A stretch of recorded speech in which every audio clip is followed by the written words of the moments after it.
السلام علیکم ورحمۃ اللہ وبرکاتہ۔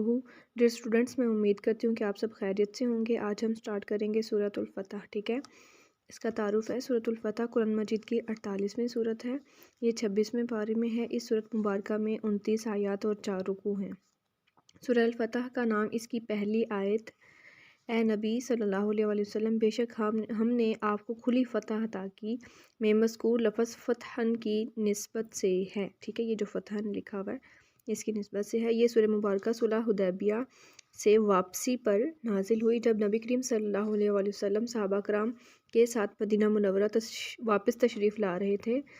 اور حضرت انس بن مالک رضی اللہ تعالیٰ عنہ فرماتے ہیں کہ جب سورہ الفتح کی آیت نمبر 1 to 5 یہ جو ہیں یہ آیات جب نازل ہوئیں تو نبی کریم صلی اللہ علیہ وآلہ وسلم نے ان آیات سے اپنی محبت کا اظہار کرتے ہوئے ارشاد فرمایا، مجھ پر ایک ایسی آیت نازل کی گئی ہے جو مجھے پوری دنیا سے زیادہ محبوب ہے۔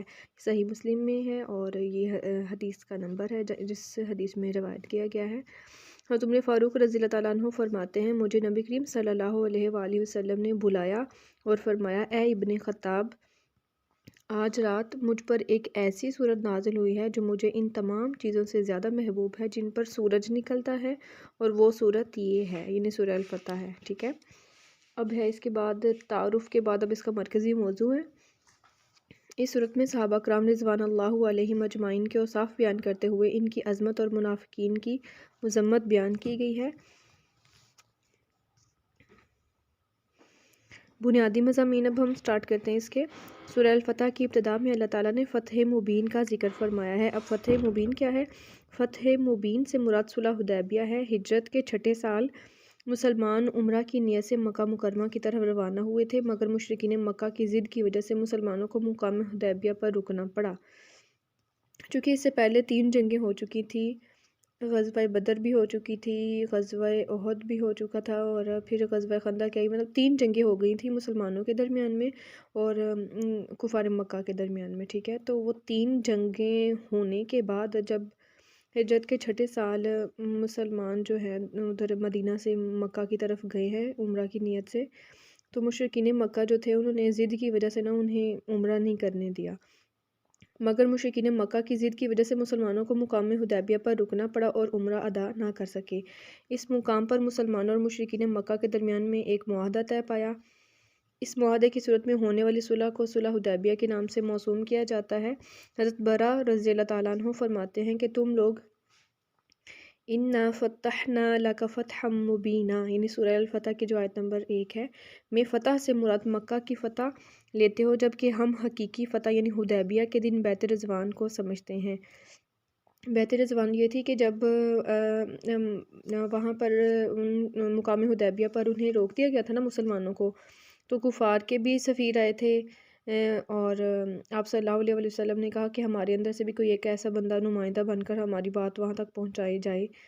تو حضرت عثمان رضی اللہ تعالیٰ عنہ کو سلیکٹ کیا گیا تھا کہ وہ جا کے بات کر کے آئیں گے۔ تو حضرت عثمان رضی اللہ تعالیٰ عنہ وہاں گئے، ان سے بات چیت کی، تو مختلف روایات یہ آتی ہیں کہ ایک روایت میں تو یہ آتا ہے کہ حضرت عثمان رضی اللہ تعالیٰ عنہ کو نعوذ باللہ شہید کرنے کی افواہ پھیلا دی گئی، اور ایک روایت میں یہ بھی آتا ہے کہ ان کو قید کرنے کی افواہ پھیلا دی گئی تھی۔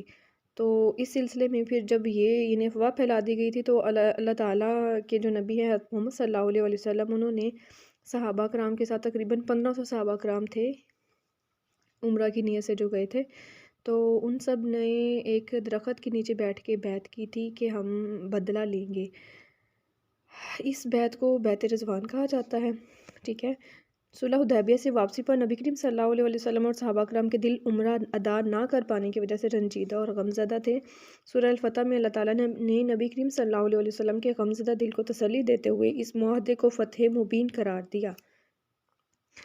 آپ صلی اللہ علیہ وآلہ وسلم پر اپنی نعمت مکمل کرنے کا اعلان فرمایا، صراط مستقیم پر ثابت قدم رکھنے کی خوشخبری سنائی اور اپنی مکمل حمایت اور مدد کا وعدہ فرمایا۔ صحابہ کرام رضوان اللہ علیہم اجمعین کے بارے میں بھی فرمایا کہ اللہ تعالیٰ نے ان کے دلوں میں سکون اور اطمینان داخل فرمایا اور جنت میں داخلے کی خوشخبری سنائی۔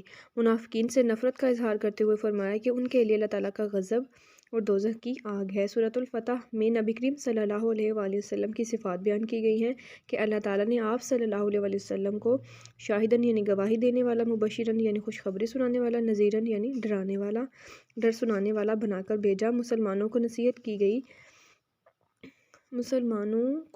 کی گئی کہ نبی کریم صلی اللہ علیہ وآلہ وسلم کی مدد، تعظیم اور عزت کرو۔ ٹھیک ہو گیا ہے۔ سورہ الفتح میں اللہ تعالیٰ نے بیت رضوان کا تذکرہ فرمایا، اہل ایمان سے محبت کا اظہار فرماتے ہوئے ارشاد فرمایا کہ سب بیعت کرنے والے ہاتھوں کے اوپر اللہ تعالیٰ کا ہاتھ ہے۔ اللہ تعالیٰ نے تمام صحابہ کرام رضوان اللہ علیہم اجمعین سے اپنی دائمی رضامندی کا اعلان فرمایا۔ صحابہ کرام رضوان اللہ علیہم اجمعین کو مزید فتوحات اور غنیمتوں کی خوشخبریاں دی گئی۔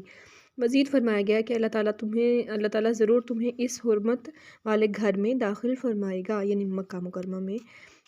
سورۃ الفتح میں اللہ تعالیٰ نے منافقین کا رویہ بیان کرتے ہوئے ان پر اپنی ناراضگی کا اظہار فرمایا۔ اللہ تعالیٰ نے ان کے دلوں کا حال بھی نبی کریم صلی اللہ علیہ وآلہ وسلم کو بتا دیا کہ یہ منہ سے کچھ کہیں گے جبکہ ان کے دلوں میں کچھ اور ہوگا۔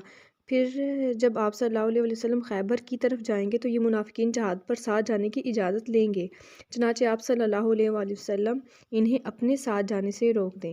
اس سورہ مبارکہ میں کفار مکہ کے نبی کریم صلی اللہ علیہ وآلہ وسلم اور صحابہ کرام رضوان اللہ علیہم اجمعین پر حملہ کرنے اور اللہ تعالیٰ کی طرف سے آپ صلی اللہ علیہ وآلہ وسلم اور صحابہ کرام رضوان اللہ علیہم اجمعین کی حفاظت کا تذکرہ ہے۔ چند کفار مکہ نے ایک مقام پر موقع پا کر نبی کریم صلی اللہ علیہ وآلہ وسلم اور صحابہ کرام رضوان اللہ علیہم اجمعین پر حملہ کر دیا، جس کے متعلق حضرت انس بن مالک رضی اللہ تعالیٰ عنہ فرماتے ہیں کہ رسول اللہ صلی اللہ علیہ وآلہ وسلم اور صحابہ کرام رضوان اللہ علیہم اجمعین پر حملہ آور ہونے کے لیے 80 کافر تنعیم کے پہاڑ سے نماز فجر کے وقت اترے۔ وہ چاہتے تھے کہ نبی کریم صلی اللہ علیہ وآلہ وسلم کو نعوذ باللہ شہید کر دے، مگر سب کے سب پکڑے گئے۔ نبی کریم صلی اللہ علیہ وآلہ وسلم نے انہیں چھوڑ دیا۔ اس پر اللہ تعالیٰ نے وَهُوَ الَّذِي كَفَّ أَيْدِيَهُمْ عَنْكُمْ وَأَيْدِيَكُمْ عَنْهُمْ والی آیت جو ہے یہ نازل فرمائی۔